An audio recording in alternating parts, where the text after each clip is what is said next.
22 जनवरी को रामलला गर्भगृह में विराजेंगे।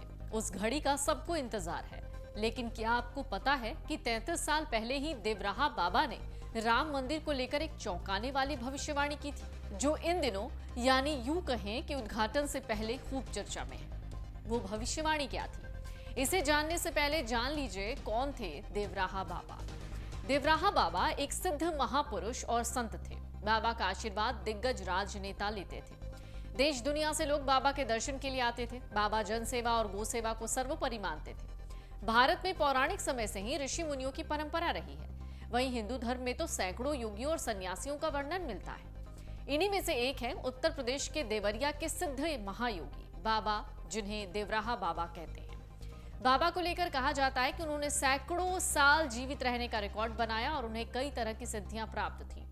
बाबा लोगों और जानवरों के मन की बातों को भी जान लेते थे। बाबा के चमत्कारों को लेकर अनेकों कहानियां हैं। तो बाबा के चमत्कार और कहानियों के बारे में कई लोग जानते भी हैं। आमतौर पर जीवन काल में व्यक्ति 70, 80, 90 या फिर 100 साल तक जीता है, लेकिन कोई वर्षों वर्ष जी ले तो इसे रिकॉर्ड माना जाता है। लेकिन बाबा देवराहा को लेकर कहा जाता है कि उन्होंने 900 वर्ष से भी ज्यादा जीने का रिकॉर्ड बनाया था। हालांकि बाबा के जीवन काल को लेकर बहुत सारे मत, सिद्धांत, बहुत सारी बातें कही जाती हैं। कुछ को कहना है कि बाबा 250 वर्ष जिए, कुछ का मानना है बाबा की उम्र 500 साल थी। बाबा की मृत्यु कितने वर्ष में हुई, इसके साथ ही बाबा के जन्म को लेकर भी बहुत सारे कंफ्यूजन्स हैं। बाबा का जन्म कब, कहां, कैसे हुआ, इसका पता आज तक नहीं चला। बाबा देवराहा भगवान श्री राम के भक्त थे और श्री कृष्ण को भी बाबा श्री राम के समान मानते थे और भक्तों को कष्टों से मुक्ति के लिए इन्हीं के मंत्र देते। लेकिन इसके अलावा बाबा गो सेवा और जन सेवा को भी सर्वोपरि मानते थे।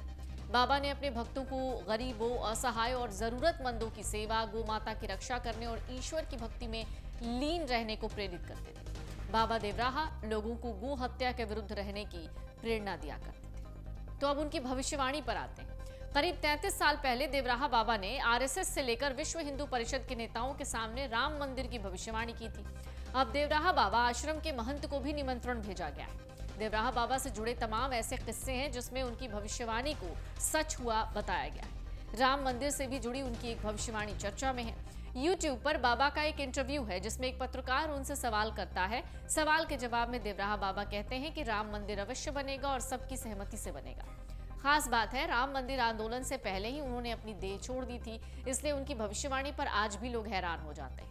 महंत श्याम सुंदर दास जी कहते हैं कि मंदिर निर्माण के संबंध में करीब 33 साल पहले देवराहा बाबा ने आरएसएस से लेकर विश्व हिंदू परिषद के नेताओं के सामने भविष्यवाणी की। खुद अशोक सिंघल जी बाबा से मिले थे। अब देवराहा बाबा की इलाहाबाद में राम जन्मभूमि को लेकर सभा लगाई थी। उस वक्त सभी शंकराचार्य वहां विद्यमान थे। तब बाबा ने कह दिया था कि मंदिर निर्माण की मनोकामना पूर्ण होगी। हिंदू मुस्लिम सभी लोग मिलकर कार्य पूरा करेंगे। 22 जनवरी को अयोध्या में नवनिर्मित राम मंदिर में रामलला की प्राण प्रतिष्ठा के लिए 84 सेकंड का अति सूक्ष्म मुहूर्त होगा, जिसमें रामलला की प्राण प्रतिष्ठा होगी। ये शुभ मुहूर्त का क्षण 84 सेकंड का होगा, मात्र 84 सेकंड का, जो 12:29:08 से 12:30:32 तक होगा। इस 7 दिवसीय प्राण प्रतिष्ठा समारोह 16 जनवरी से शुरू होगा। 16 जनवरी को विष्णु पूजा और गोदान होगा। इसके बाद 17 जनवरी को रामलला की मूर्ति को नगर भ्रमण के लिए ले जाया जाएगा, फिर राम मंदिर ले जाया जाएगा। 18 जनवरी भगवान गणेश का पूजन होगा, साथ ही वरुण देव की पूजा और वास्तु पूजा भी होगी। 19 जनवरी को हवन अग्नि प्रज्वलित होगी, हवन होगा। 20 जनवरी को वास्तु पूजा होगी। 21 जनवरी को रामलला की मूर्ति को पवित्र नदियों के पवित्र जल से स्नान कराया जाएगा, जबकि 22 जनवरी को प्राण प्रतिष्ठा समारोह का भव्य आयोजन होगा। अगर आप ये वीडियो YouTube पर देख रहे हैं तो हमारे चैनल को सब्सक्राइब करें और बेल आइकन को दबाना ना भूलें। अगर आप Facebook पर ये वीडियो देख रहे हैं तो हमारे पेज को लाइक करें।